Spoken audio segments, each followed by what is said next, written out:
음성으로 읽겠습니다. 한나가 마음이 괴로워서 여호와께 기도하고 통곡하며 서원하여 이르되 만군의 여호와여, 만일 주의 여종의 고통을 돌보시고 나를 기억하사 주의 여종을 잊지 아니하시고 주의 여종에게 아들을 주시면 내가 그의 평생에 그를 여호와께 드리고 삭도를 그의 머리에 대지 아니하겠나이다. 그가 여호와 앞에 오래 기도하는 동안에 엘리가 그의 입을 주목한즉 한나가 속으로 말하며 입술만 움직이고 음성은 들리지 아니하므로 엘리가 그가 취한 줄로 생각한지라. 엘리가 그에게 이르되 내가 언제까지 취하여 있겠느냐, 포도주를 끊으라 하니 한나가 대답하여 이르되 내 주여, 그렇지 아니하니이다. 나는 마음이 슬픈 여자라. 포도주나 독주를 마신 것이 아니요 여호와 앞에 내 심정을 토한 것뿐이오니 당신의 여종을 악한 여자로 여기지 마옵소서. 내가 지금까지 말한 것은 나의 원통함과 격분됨이 많기 때문이니이다 하는지라. 엘리가 대답하여 이르되 평안히 가라. 이스라엘의 하나님이 내가 기도하여 구한 것을 허락하시기를 원하노라 하니 이르되 당신의 여종이 당신께 은혜 입기를 원하나이다 하고 가서 먹고 얼굴에 다시는 근심빛이 없더라. 아멘. 아멘. 감사합니다. 오늘 감사헌금 드린 분이 있습니다. 아버지, 이 가정에 귀한 선물 주셔서 감사합니다. 어린 것 무병강건하게 자라게 하시고 산모에게 빠른 회복을 주옵소서. 이렇게 오래 기도했는데 하나님께서 가정에 귀한 선물을 주신 것 같습니다. 기도하겠습니다. 참 좋으신 하나님, 오래 기도했습니다. 자녀를 달라고, 손주를 달라고. 하나님이 그 기도를 들으시고 귀한 선물 주셨사오니 그 가정에 하나님의 축복이 임하게 하시고 한나에게 사무엘을 주셨듯이 그 아이가 그 가정에 복덩어리가 되게 하여 주시옵소서. 예수님 이름으로 기도드리옵나이다. 아멘. 한나의 기도에 대한 이야기를 좀 드렸으면 좋겠습니다. 이미 우리는 너무 잘 알고 있는 이야기입니다. 2008년도에 미국에서 책이 한 권 나왔습니다. 마지막 강의라는 책입니다. 랜디 포시라는 교수님이 지은 책인데요. 이분은 대학교에서 컴퓨터 공학을 가르치는 교수였습니다. 어느 날 병원에 가서 건강검진을 했는데 청천벽력 같은 절망적인 소식이 들려왔습니다. 췌장암 말기라는 것입니다. 6개월밖에 못 산다는 것입니다. 6개월 이제 살 수밖에 없다는 그 말을 듣고는 고민을 했습니다. 이 6개월을 어떻게 보내지? 그래서 아내와 상의를 했습니다. 아내는 어린 아이들과의 좋은 시간을 보냈으면 좋겠다고. 어린 아이들이 이제 큰 애가 5살, 둘째가 3살, 막내가 아직도 기고 있는 그런 아이들과 좋은 시간을 보내기를 바랬는데 이 사람은 그것도 좋지만 내가 마지막으로 그 학교에서 강의를 한번 하고 싶다고. 근데 그 강의가 한번 뭐 아무렇게나 하는 게 아니고 준비를 하자면 한 달 정도 준비를 하고 또 해야 되기 때문에 6개월밖에 남지 않는 사람에게 한 달 이상의 소요되는 것은 이건 엄청난 시간이지 않습니까? 그래서 아내가 엄청 반대했음에도 이 사람은 내가 마지막으로 꼭 하고 싶다는 간절한 부탁을 하면서 그 강의를 준비해서 강의를 합니다. 그 강의가 얼마나 감동적이었는지 지금도 유튜브에 남아있고 모든 사람들이 그 강의를 들으면서 도전을 받고 눈물 짓고 그렇게 그것이 책으로까지 나왔습니다. 그 책은 사람들이 일반적으로 생각하면 시한부 인생을 사는 사람이 뭘 강의할까?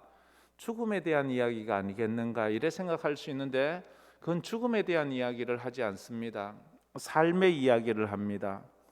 자기의 꿈에 대한 이야기를 합니다. 자기가 어릴 때 가졌던 그 꿈을 어떻게 이루어 가야 될지. 그러면서 듣는 저 청중들에게 당신들의 꿈은 무엇입니까? 당신들이 죽기 전에 꼭 하고 싶은, 그래서 죽으면서 후회하지 않을 그런 삶.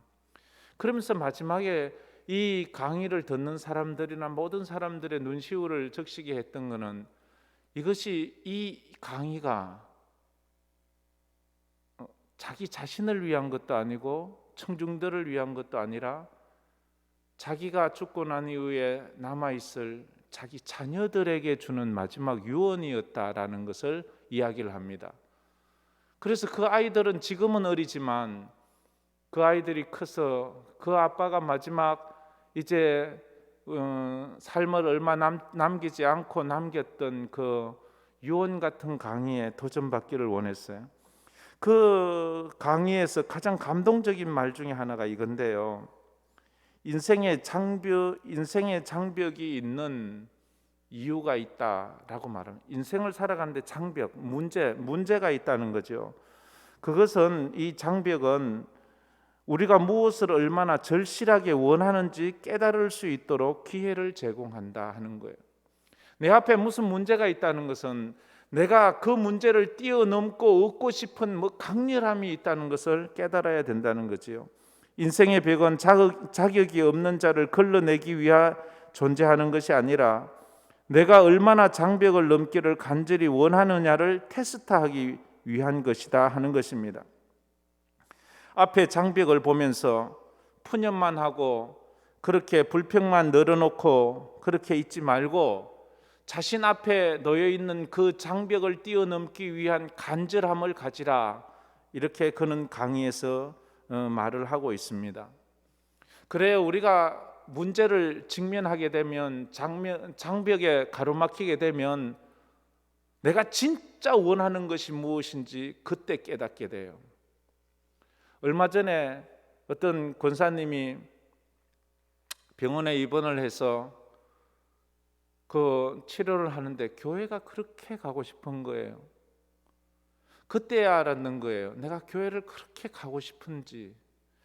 우리 인생에 무슨 문제가 딱 닥치고 내 앞에 가로막는 장벽이 있을 때, 그때 진짜 내가 원하는 것이 무엇인지를 깨닫기 시작하는 것처럼 그렇습니다. 오늘 본문에 나오는 에브라임 산지 라마다임 소빔의 어느 한 가정이 있는데, 그 가정에 아주 복잡함이 있어요. 아들이 없습니다. 자식이 없어요. 그 남편 엘가나와 부인은 한나입니다. 한나는 아이를 낳지 못합니다.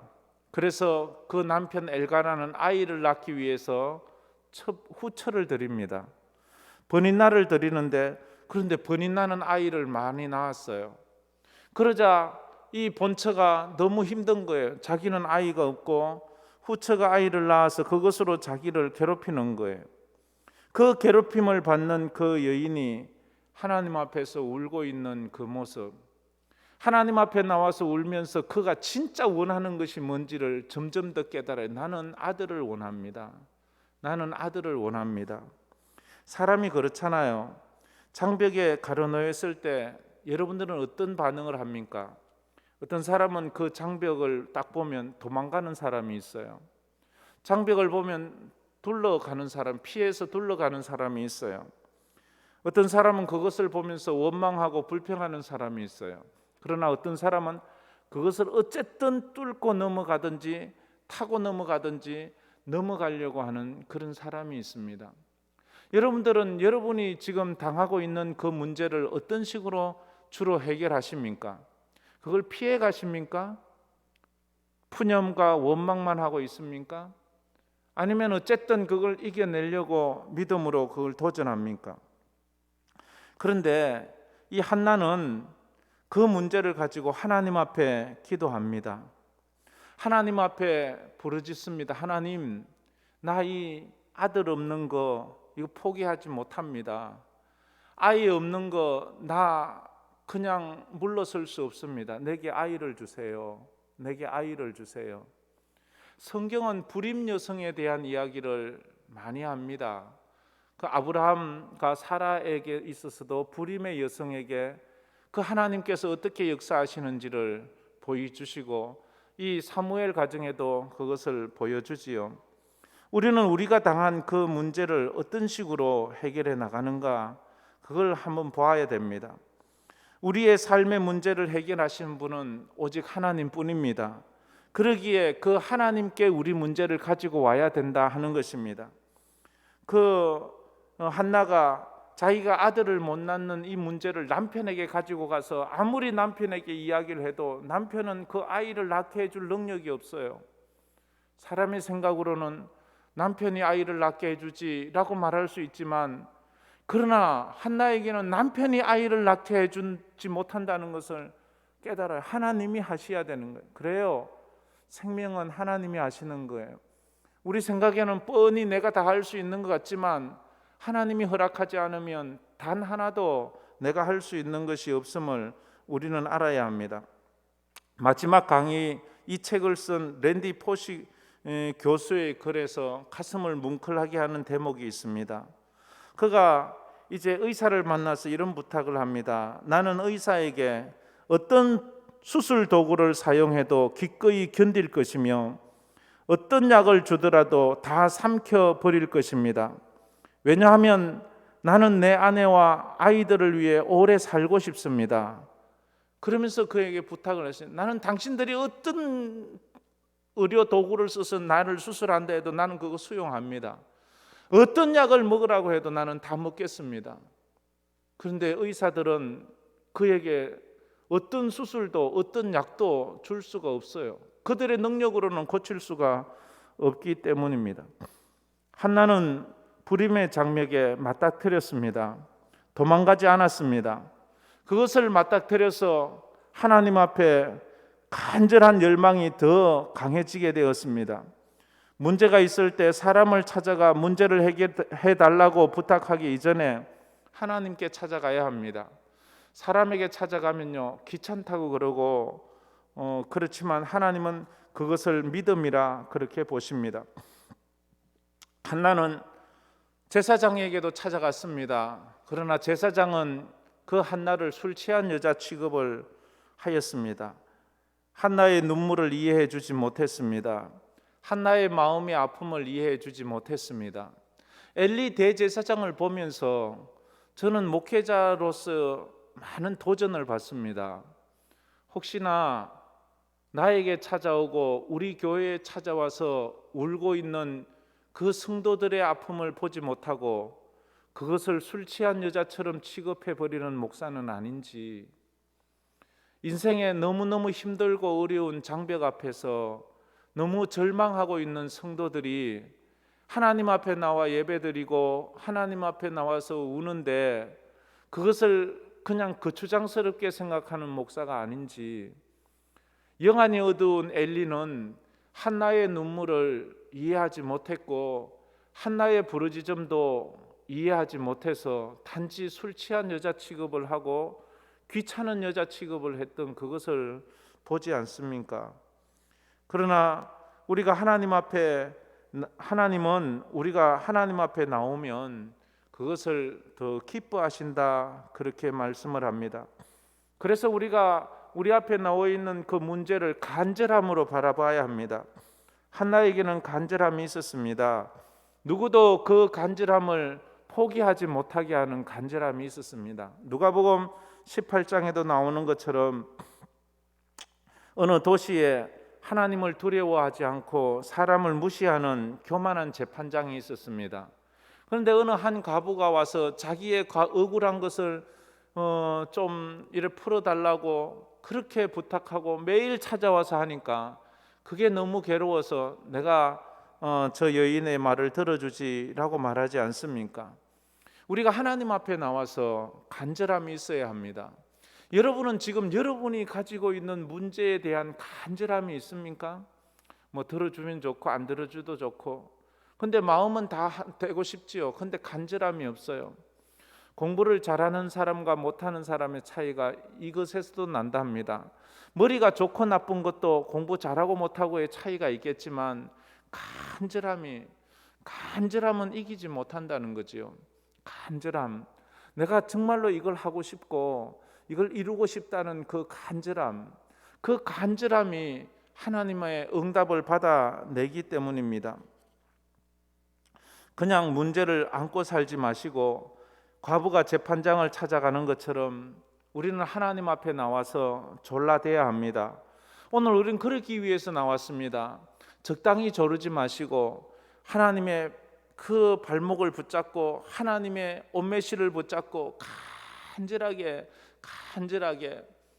그 12의 혈루증을 앓던 여인이 군중을 뚫고 예수님의 옷자락을 붙잡는 그 간절함, 그게 얼마나 간절한 거예요. 그 여인은 자기가 혈류병자라는 것이 들통이 나면 그 자리에서 사람들에 의해서 돌에 맞아 죽습니다.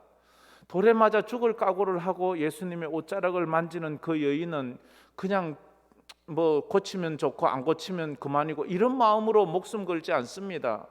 지금 그 여인이 예수님에게 나오며 군중을 한 사람 한 사람 자기 온몸을 천으로 뒤집어 쓰고 나와서 예수님의 옷자락을 만지는 그 순간 예수님이 느끼잖아요. 누가 내 옷자락을 만졌느냐. 수많은 사람들이 스쳐 지나가고 몸을 부딪히고 있는 그 상황에서 예수님이 어떻게 하셨을까요? 예수님이 말합니다. 능력이 내게서 나갔다고. 능력이 내게서 나갔다고. 오늘도 예수님의 옷자락을 붙잡는 그런 심령으로 우리가 주님의 옷자락을 붙잡을 때에 주님은 아십니다. 누가 내 옷자락을 붙잡았느냐라고 말합니다. 내 병이 고침을 받았느니라 주님은 말씀하시는 거예요. 내 문제가 해결함을 받았느니라 주님은 말씀하신다 하는 것입니다. 시대가 갈수록 사람들의 기도에 이게 빠진다는 거예요. 간절함이 빠진다는 거예요. 사람이요, 헝그리 정신이 있을 때는 간절해요. 배가 고플 때는 간절한데 요즘 이 스포츠에도 헝그리 정신이 없다고 하잖아요. 헝그리 정신, 가난하고 배고플 때는 거기에 목을 메고 거기에 최선을 다하는 마음이 있는데 이제는 우리가 그런 마음이 많이 없어지는 것 같습니다. 사람은 계속 찾아가면 귀찮아하지만 하나님께서는 계속 찾아와서 부르짖으면 그것을 믿음이라 이렇게 보시는 것입니다. 문제가 있을 때 문제를 해결하는 방법, 그거는 하나님 앞에 나오는 것, 그게 성도가 해야 할 일입니다. 인간적인 방법을 찾기 이전에 하나님께 나와 보는 것입니다. 죽고 싶을 만큼 힘들고 괴로울 때가 있습니까? 그럴 때는 금식을 한번 해보세요. 그러면 하나님의 은혜를 경험할 겁니다. 문제를 가지고 하나님 앞에 그렇게 나아가서 부르짖으면 그 사람은 하나님의 은혜를 체험하게 될 것입니다. 문제를 가지고 하나님 앞에 나가서 또 부르짖으면 그 사람은 성령 충만을 경험하게 될 것입니다. 문제를 가지고 하나님 앞에 나가서 눈물 흘리면 그 사람은 응답을 경험하게 될 것입니다. 은혜를 받은 사람은, 이렇게 하나님 앞에 나와서 은혜를 받은 사람은 하나님이 그냥 버려두시지 않아요. 그 사람은 쓰세요. 그 사람은 쓰세요. 저는요, 지금까지 많은 사람들을 보면서, 특히 어떤 사람들을 보면서 부러운 사람이 있습니다. 누군가 하면요, 간증하는 사람들요. 옛날부터 간증하는 사람들 보면 뭐 신학을 한 것도 아니고 그 사람이 뭐 나보다 더 특별한 것도 아닌데 그 사람은 그냥 하나님의 은혜를 한번 체험하고 그 은혜를 체험하니까 온 세계를 다니면서 다 간증을 하는 거예요. 다 간증을 하는 거예요. 옛날에 제가 가장 신기했던 사람, 그 뭐 많이 있었지만 그 중에 둘이 있는데 하나는 그 고구마 전도왕이라고. 그 사람은요, 정말로 예수 잘 믿도 안 하다가 어느 날 하나님 만나가지고 그런 은혜를 경험하고 그렇게 간증해 나가는데요. 뭐 저렇게 저런 사람도 다 있구나. 은혜 받으면 하나님이 쓰세요. 신학 안 다녀도 하나님이 쓰세요. 하나님이 하시니까 하나님이 역사하세요. 그래서 가서 그가 간증 한번 하니까 뭐 신학교 다니고 수십 년 학박사로 그렇게 성경을 연구한 사람이 와서 몇 시간 몇 년 강의하는 것보다도 그 사람이 한번 와서 1시간 강의하니까 그냥 예수 믿고요, 그냥 삶이 변화되는 것을 보면서 은혜 받은 사람은 하나님이 쓰신다는 것을 알았습니다. 은혜 받으면 여러분도 쓰십니다. 할렐루야. 하나님 쓰시는 사람은요, 은혜 받은 사람을 쓰는 거예요. 성령 받은 사람을 쓰는 거예요. 신학교 다녔다고 쓰임 받는 게 아니에요. 뭐 박사 뭐 이런 거 가졌다고 쓰는 게 아니고요. 은혜 받고 성령 받으니까 하나님이 쓰시더라고요. 그 외에도 많은 사람들이요, 정말로 별것 아닌 사람들이 저 어촌 출신이, 저 섬 출신이, 뭐 무학 출신이, 이런 사람들을 쓰세요. 그건요, 하나님께서 하시는 거예요. 우리가 오늘 그래서 하나님 내게도 은혜 주세요 라고 그렇게 기도해야 되는 것입니다. 오늘 12절에 보면 또 이렇게 말합니다. 그가 여호와 앞에 오래 기도하는 동안에, 여호와 앞에서 한나가 오래 기도했대요. 오래 기도했대요. 한나가 응답받을 때까지 기도하는 거예요. 우리가 기도의 응답을 받으려면요, 기도의 분량이 좀 차야 돼요. 너무 성급한 사람은 내가 기도하니까 안 되더라. 그러나 한번 기도해 보십시오. 기도의 분량이 차면 하나님께서 그 기도를 들어주실 것입니다. 오늘 10절에도 보면 그런 말씀을 하지요. 한나가 마음이 괴로워서 여호와께 기도하고 통곡하며. 마음이 얼마나 괴로웠으면 통곡까지 할까요? 누가 울으라고 합니까? 누가 뭐라고 합니까? 하나님 앞에 나오니까 그저 그 마음이 찢어지는 것 같은 거예요. 그 마음이 괴로운 거예요. 그 스스로 말하기를 15절에는 나는 마음이 슬픈 여자라, 그렇게 하면 나는 마음이 슬픈 여자입니다. 그러면서 15절에 나의 원통함과 격분됨이 많기 때문입니다. 그 마음에 병이 많아요. 오늘날 우리 모든 사람들의 마음에 병이 많잖아요. 그래서 현대인의 병 중에 우울증이 제일 많잖아요. 우울증이 왜 우울증이 오나요? 마음이 아파서 오는 거 아닙니까? 마음이 너무 아파서 오는 거예요. 그 마음이 아파서 정말로 그 마음을 토해낼 사람이 없으니까 하나님 앞에 나와서 울고 토해내면 좀 난데 그게 안 되니까 자꾸 정신적으로 병이 생기는 거예요. 정신적으로 병이 생기고 문제가 생기는 거예요. 우리가 정말로 삶은 얼마나 편안해졌어요. 삶은 얼마나 고급스러워졌어요. 언제부터 우리가 자가용을 타보았습니까? 언제부터 한국 사람이 침대 생활을 했습니까? 언제부터 우리가 이렇게 고급 옷을 입고 고급 의자에 앉아 있었습니까? 그런데도 어느 때보다도 마음은 참 행복하지가 못하고요.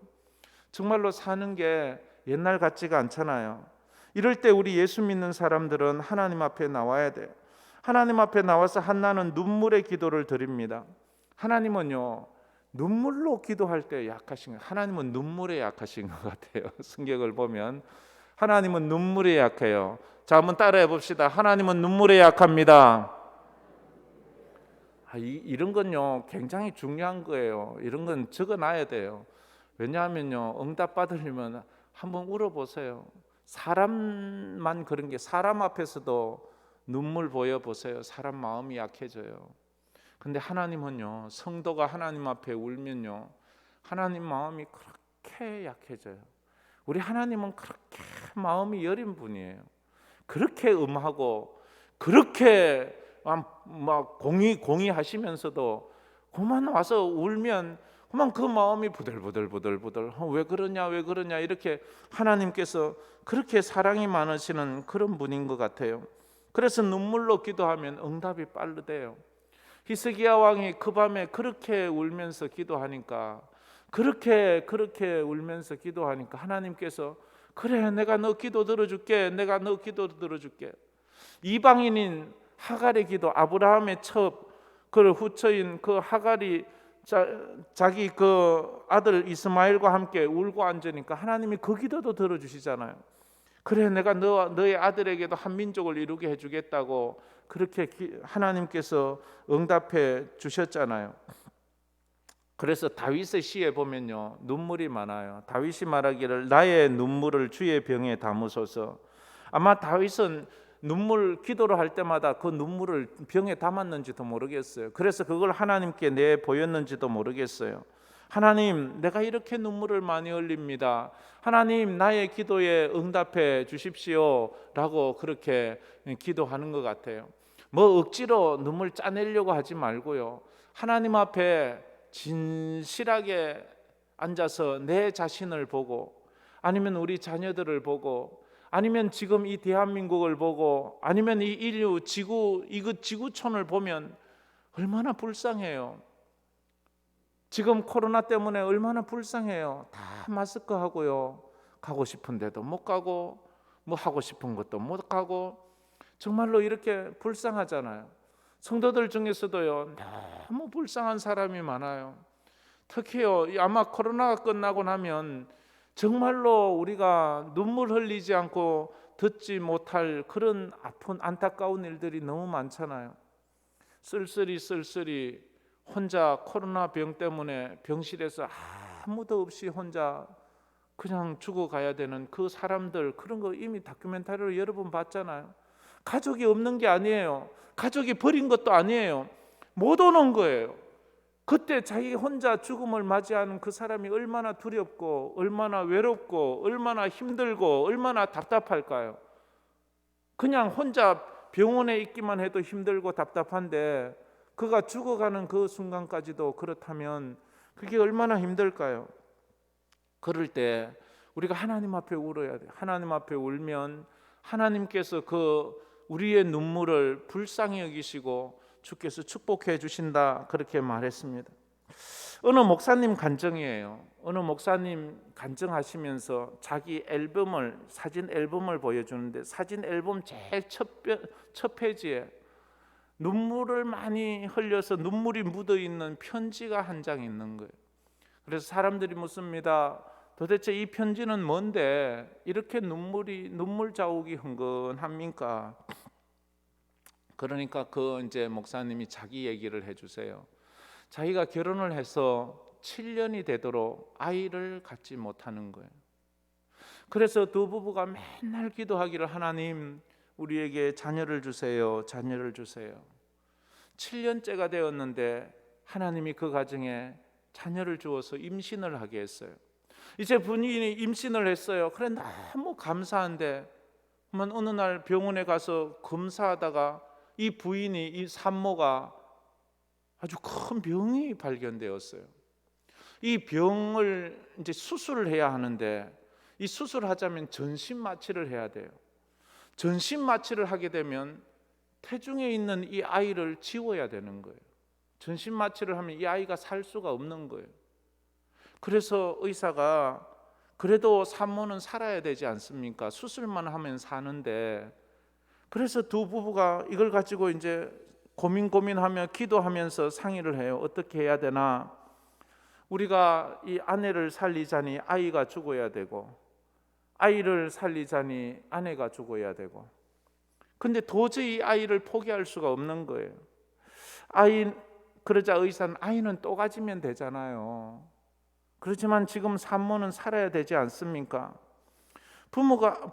이 부부가 아무리 상의를 해도 이게 답이 없는 거예요. 왜냐하면 이미 그 아이의 이름까지 지어놓고, 그 아이에게 매일 찬송도 불러주고, 그 아이에게 매일 뱃속에 있지만 그 아이와 인격적인 대화를 나누고, 그 아이는 이제 완전 그 자기 자식인데 이 아이를 포기하자니까, 그리고 7년 만에 하나님 주신 이 자녀인데 또 이 아이를 포기하면 또 이제 언제 아이가 정말 태어날지 말지.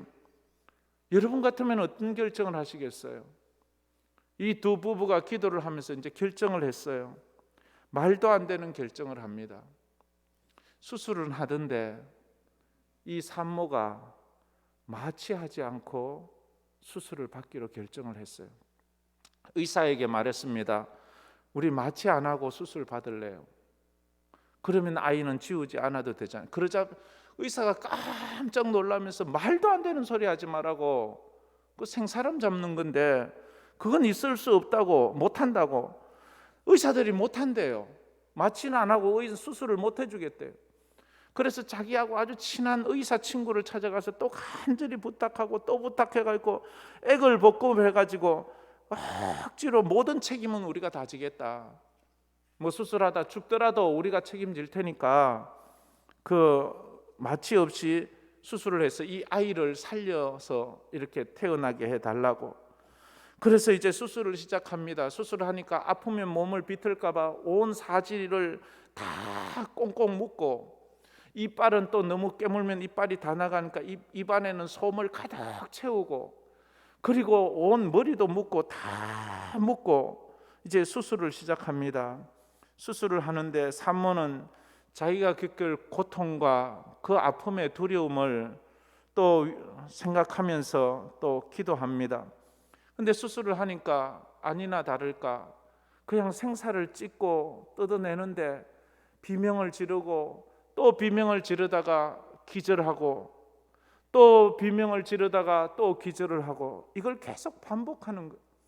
수술실 밖에서 그 자기 아내가 그렇게 비명을 지르고 기절하는 그것을 들으면서 이 남편인 이 목사님은 막 거의 미친 듯이 또 그렇게 흐느끼며 피눈물을 흘리면서 그렇게 기도를 했어요. 그래가지고 태어난 아이, 그 아이에게 쓴 편지가 바로 그 사진첩 제일 첫 장에 있는 눈물 젖은 편지라는 거예요. 그 편지가 자기들이 그렇게 죽음의 고비를 몇 번 넘겨서 그 아이에게 이런 편지를 썼습니다. 사랑하는 아들아, 내가 이 땅에 태어나기 위해서 너의 어머니가 얼마나 큰 고통을 겪었는지 아느냐? 너를 살리기 위해 너의 엄마는 지옥보다 더 큰 고통을 겪었다는 것을 잊지 말아라. 그런데 아들아, 너에게 영원한 생명을 주시기 위해 생명의 근원이신 예수님이 십자가에서 너를 위해 피 흘리고 고통당하고 돌아가셨다는 그 사실 또한 잊지 말아야 된단다. 그래서 이 부부는 이 편지를 볼 때마다 눈물 없이는 볼 수 없는 거고, 이 아이가 커서 이제 이것을 이해하고 이것을 엄마의 사랑을 깨닫는다면 그 아이는 얼마나 정말로 건강하게 살까요? 우리 엄마가 날 위해 목숨을 걸었어. 우리 엄마는 날 위해서 마취 없이 그렇게 수술을 받았어. 우리 엄마의 그 고통이 나를 태어나게 했어. 그러면서 그 부모가 예수님도 너를 영원한 생명을 주기 위해서 십자가에서 살찢고 몸찢고 그렇게 몸이 으스러지도록 그렇게 고통을 받았단다, 이렇게 하는 거예요. 하나님의 십자가의 사랑을 기억하고 회복하면 세상에서 기죽지 않습니다. 이렇게 한나의 그 어머니 한나가 그 사무엘을 낳기 위해서 얼마나 몸부림치고 얼마나 처절해서 남들이 볼 때에 술 취한 여자처럼 미친 여자처럼 인정을 받으면서 기도해서 낳은 그 아들 사무엘이 자기 어머니가 나를 어떻게 낳았다는 것을 알기 때문에 그는 어려서 젖을 떼고 성전에 살았지만 그가 그 어머니의 기도로 살아서 그가 이스라엘 국부가 되고 이스라엘의 왕을 세우고 이스라엘을 세워가는 그런 놀라운 믿음의 사람이 되지 않았습니까? 하나님 안에서 우리가 오늘도 이렇게 우리 자녀들을 위해서도 기도하고, 우리가 믿음으로 기도할 때 우리 어머니가 나를 위해서 얼마나 많은 기도를 눈물을 흘리고 그렇게 많은 몸부림을 쳐서 내가 오늘 여기 있다는 것을 우리가 또 깨우쳐 주어야 합니다. 한나가 하나님께 서원하며 기도합니다. 하나님께서 아들을 주시면 주의 종이 되게 하겠습니다 라고 그렇게 기도를 합니다. 주의 종이 되게 하겠습니다. 그래서 그날 한나는 하나님께 응답을 받습니다. 오늘 여러분의 기도가 응답되기를 주의 이름으로 축복합니다. 응답된 증거가 뭐예요? 17절이지요. 17절에 보면 응답된 증거가 바로 17절, 18절 있는데 17절, 18절 말씀 우리 다 같이 한번 읽겠습니다. 엘리가 대답하여 이르되 평안히 가라. 이스라엘의 하나님이 내가 기도하여 구한 것을 허락하시기를 원하노라 하니 이르되 당신의 여종이 당신께 은혜 입기를 원하나이다 하고 가서 먹고 얼굴에 다시는 근심빛이 없더라. 응답받았다는 게 근심이 없다는 거예요. 우리가 하나님 앞에 기도하고 응답받았다는 첫 번째 사인이 뭔가 하면요, 뭔가 병이 덜컥 낫고 뭔가 문제가 덜컥 해결되고 이러면 더 좋겠지만 첫 번째 주시는 것이 있어요. 마음의 근심이 사라져요. 그 문제만 생각하면 밥맛도 없고 그 문제만 생각하면 잠도 안 오고 그 문제만 생각하면 화가 나고 그 문제만 생각하면 스트레스가 막 끝까지 차는데 응답받고 나면 그 문제 생각해도 마음이 편안해요. 그 문제 생각해도 밥맛이 있어. 그 문제 생각해도 잠이 자라. 이게 응답받는 첫 번째 사인인 것입니다. 여러분에게 이런 은혜가 있기를 축복합니다. 뭐가 여러분 잠 못 이루게 합니까? 뭐가 여러분을 생각할 때마다 막 스트레스가 크게 차이게 합니까? 그런 거 한두 개씩 없나요? 없는 분은 행복한 분이에요. 누군가만 생각하면 막 속이 상하고 가슴이 두근두근대고 막 화가 나고 이런 경우도 있고, 어떤 문제만 생각하면 그런 경우도 있고 그럴 때가 있잖아요. 왜? 그런데 엘리의 축복을 받은 한나는 그 마음이 편해지고 그 얼굴에 수심이 사라졌어요. 기도하다가 하나님께서 응답을 주셨던 그런 사인인 것입니다. 그날 밤에 집에 돌아온 한나는 하나님의 은혜로 그에게 사무엘이 임신하게 되었고, 그 이듬해에 그 사무엘을 출산하게 되었습니다. 하나님의 축복으로 한나는 삼남 2녀를 낳는데, 하나도 못 낳는 여인이 삼남 2녀를 또 계속해서 낳게 하는 놀라운 축복을 주시는 것입니다.